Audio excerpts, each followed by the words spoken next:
In today's video, I take a long overdue look at British Airways First Class. I have so many happy memories of BA First, having built my initial following on the channel from some reviews of the product, and I'm glad to be back. British Airways has been in the news a lot lately because of sudden changes to earning status in its frequent flyer scheme, but I've been ahead of the curve, and this video and several other upcoming videos on the channel are the result of me emptying out my Avios Air Miles account with them. It's really easy to bash BA at the moment, so let me take you for a trip in first class from London over to San Francisco, a trip of about 10 hours, and I'll tell you the secret thing nobody talks about that might make this the best first class in the world. Stay with me and enjoy the video. Yes, welcome to London Heathrow Terminal 5, where I am connecting airside, having just landed from Manchester.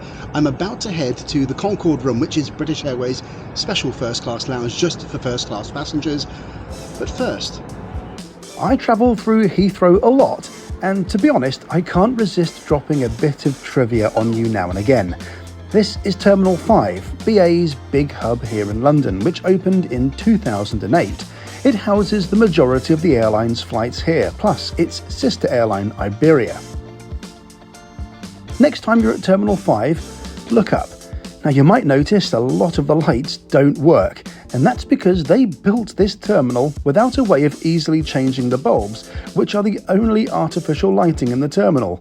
Every so often, they have to change a whole lot of them by using high-wire crews. So, now you know.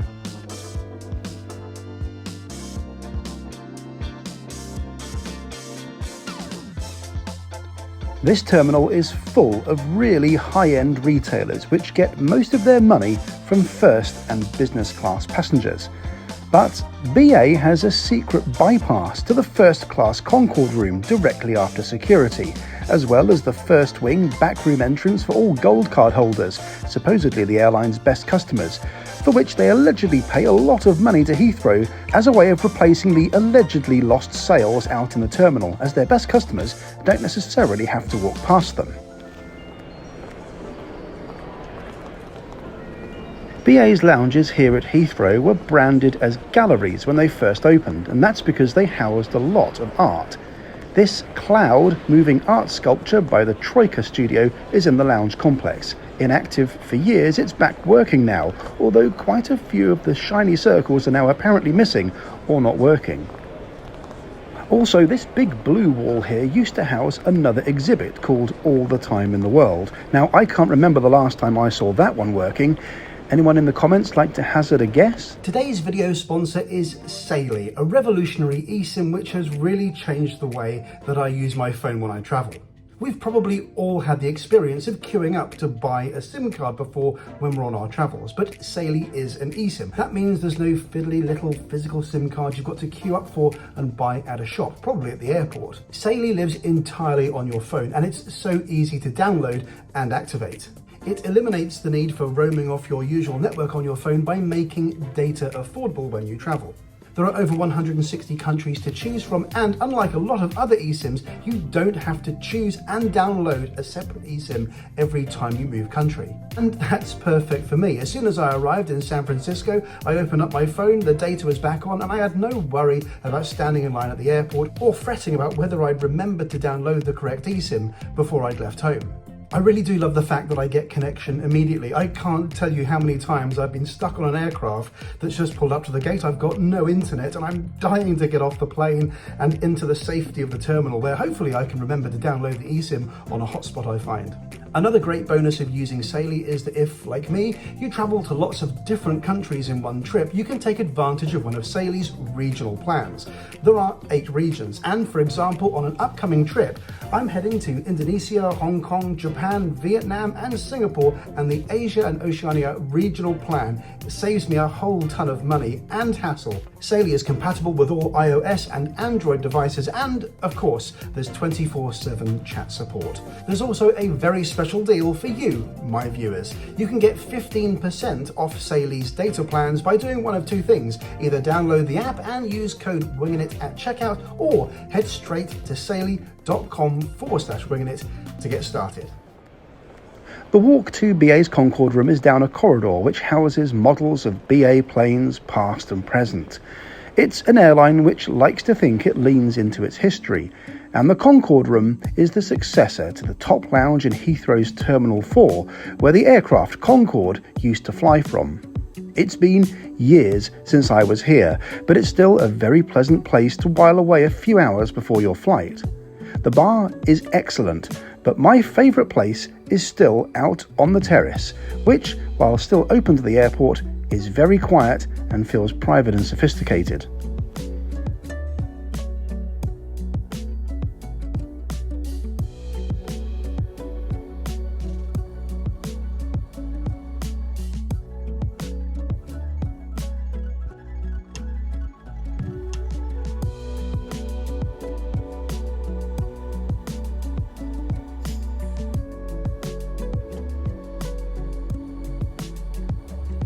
One thing which really lets the Concorde Room down is the bathrooms, which feel like they are from a hospital rather than a top-tier airline lounge, and the shower suites, which are outside and shared with business class. Honestly, these are both pretty poor and uninspiring, and they are well overdue for a refurb.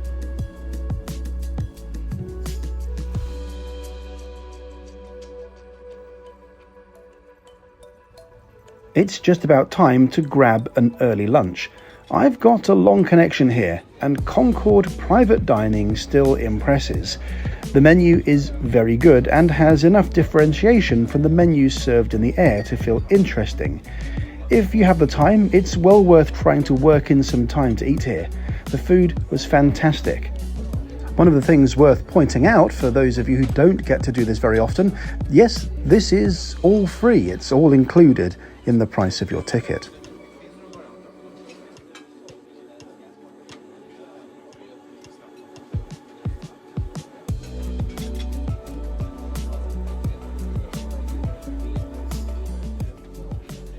I went for the mushroom velouté to start, followed by the sea bass with a coffee panna cotta to finish, served quite humorously inside one of the espresso cups.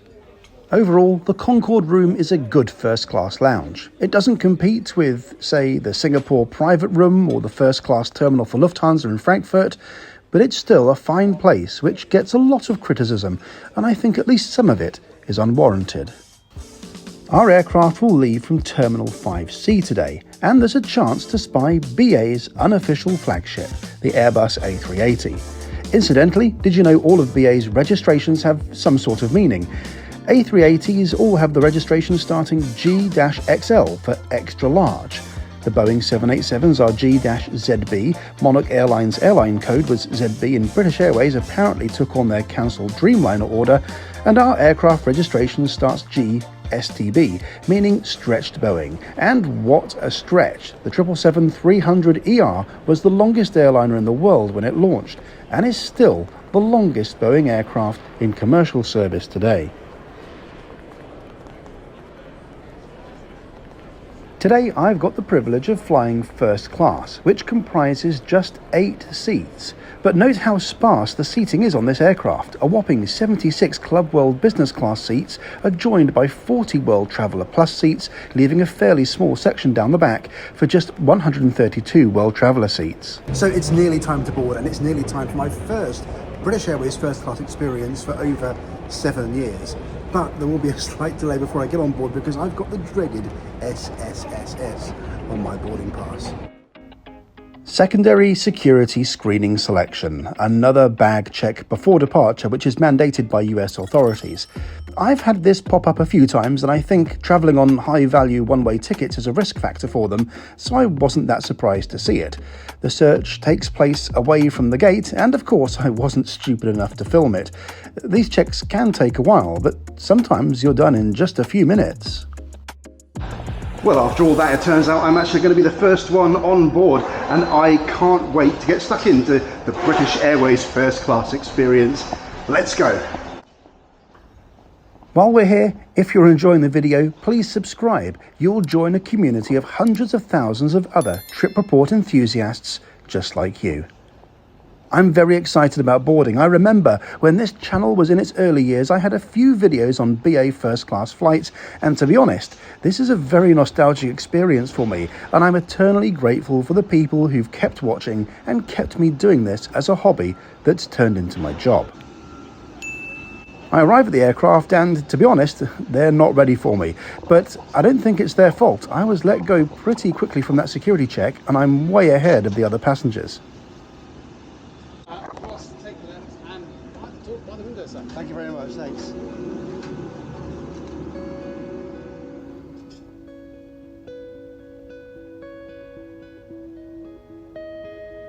British Airways First Class on the 777-300ER is a cabin of just 8 seats, and it feels very exclusive.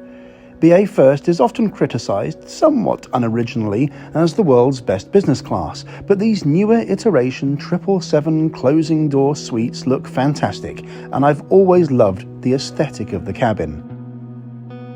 The decorative lamp is a great highlight, and everything does feel very upmarket without ever being too much. The ground service comprises being handed pyjamas and an amenity kit, plus champagne and nuts, and the crew are excellent. I think it's going to be a great flight.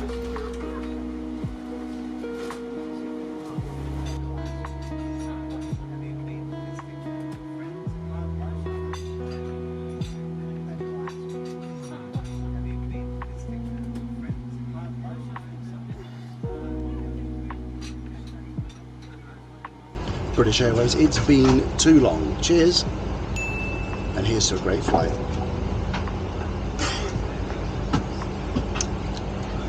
Oh, that's really good.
We climb up and out of Heathrow and turn to the northwest, where we'll pick up our track over Iceland and Greenland to the west coast. The main selling point of these seats is the pair of closing doors, a more substantial height than those in Club Suites business class, and the first class suite feels much more private as a result. Now we're cruising and service has started, it's time to check out the menu across to San Francisco today. British Airways usually plays safe with its food on board.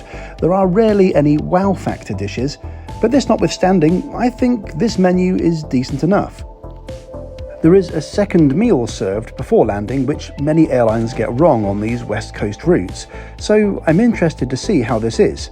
And of course, there's an extensive beverage and wine list too.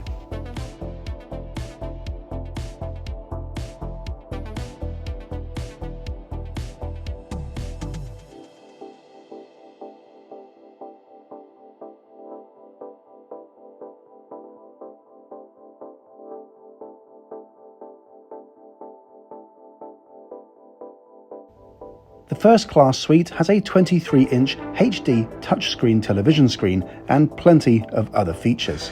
BA has dispensed with the buddy dining for the ottoman in these newer suites. Note that there's no seatbelt here for your friend to dine face to face, but it's still very comfortable for one. There's also an abundance of storage. This deep bin here can house just about anything up to the size of a small rucksack. And something you might not notice unless it's pointed out to you, the full-length wardrobe, which is decent for hanging a suit or a jacket.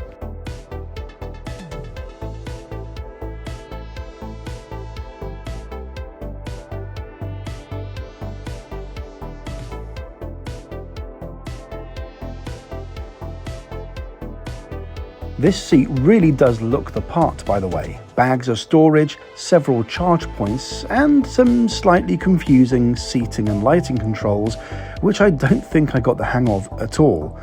However, my favourite feature of the seat is something which has been in BA First for a very long time. The integrated electric window shades are very cool.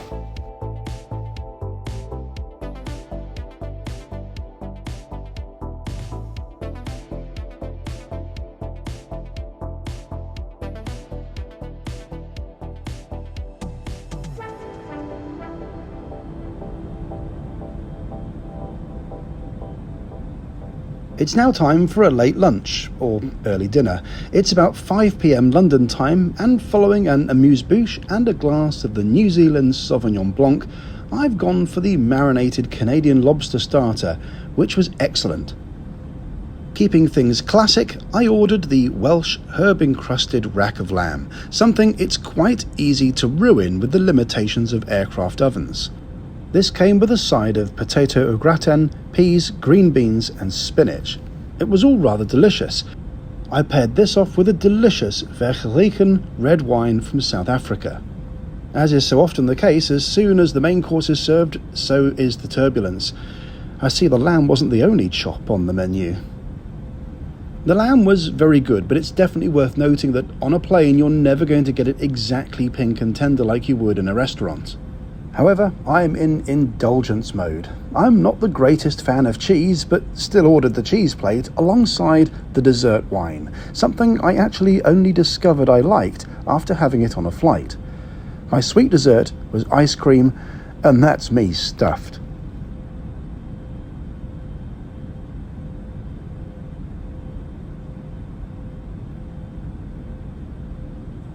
Well, that was an excellent dinner, and it's almost time for me to do something I do almost every time I fly to the west coast of the US, and that's to get a nap. A pot of rooibos tea acts as a nightcap for me, and it's time to visit the bathrooms, which were very clean and tidy. Now, I do like the texturing they've put on these refitted 777 bathroom walls, and I really appreciate the seat which folds down, giving you somewhere to change into your pyjamas.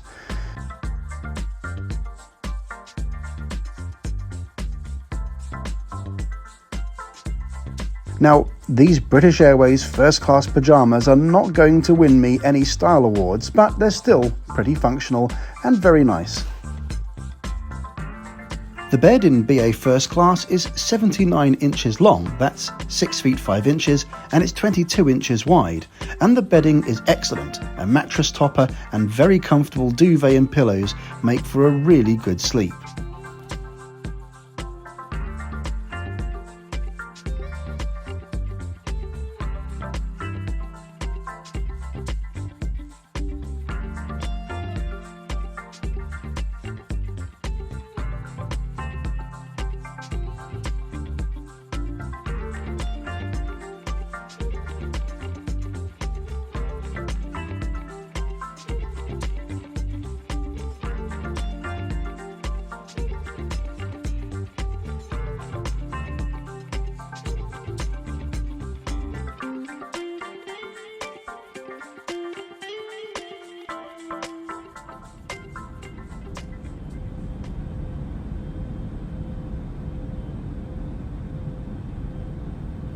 This is the second meal service, which starts with my choice of vegetarian Scotch egg, which is one of the more interesting dishes I've seen on BA. The oxtail ragu as a main course was very good indeed, and this was a reasonably substantial meal. The crema catalina with berries was a really good way to finish off the service for the flight. The food was very good without being mind-blowing, and I've really enjoyed the hospitality on board. Oh, and before we go, a quick look at the amenity kit which I took home with me.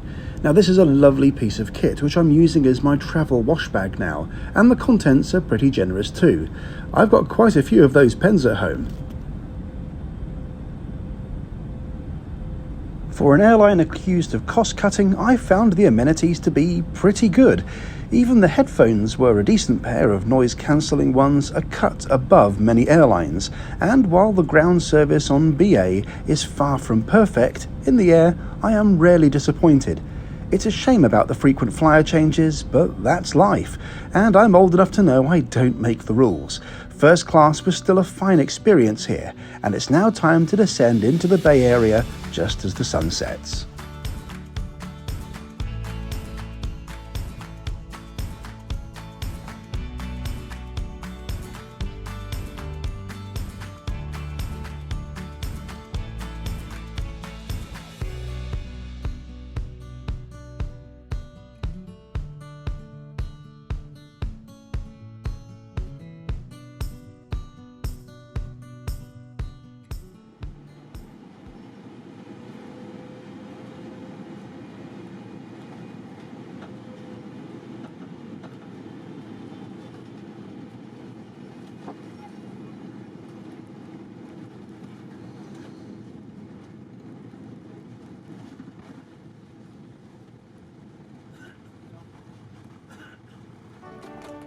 Welcome to San Francisco.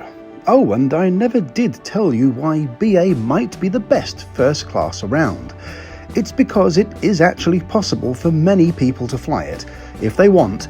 This flight cost me 80,000 Avios and £523 in fees one way, something which I could have, and often did, save when I worked in an office. I know lots of people who've managed to make Avios work for them and had a wonderful time in BA First Class, and that is just not the case with more exclusive products like Lufthansa or Japan Airlines, for example. Even with the frequent flyer changes, it's still not that difficult to earn Avios if you want to, and make a strategy and stick to it, and there are plenty of sites out there, including the Flyer Talk forum, which can help a lot better than me just waffling at you. Anyway, thank you so much for watching, and don't forget, get an exclusive 15% discount on Saily data plans. Use code WINGINIT at checkout, download the Saily app, or go to saily.com/WINGINIT and get started today. Cheers, and I'll see you in the next video. Bye for now.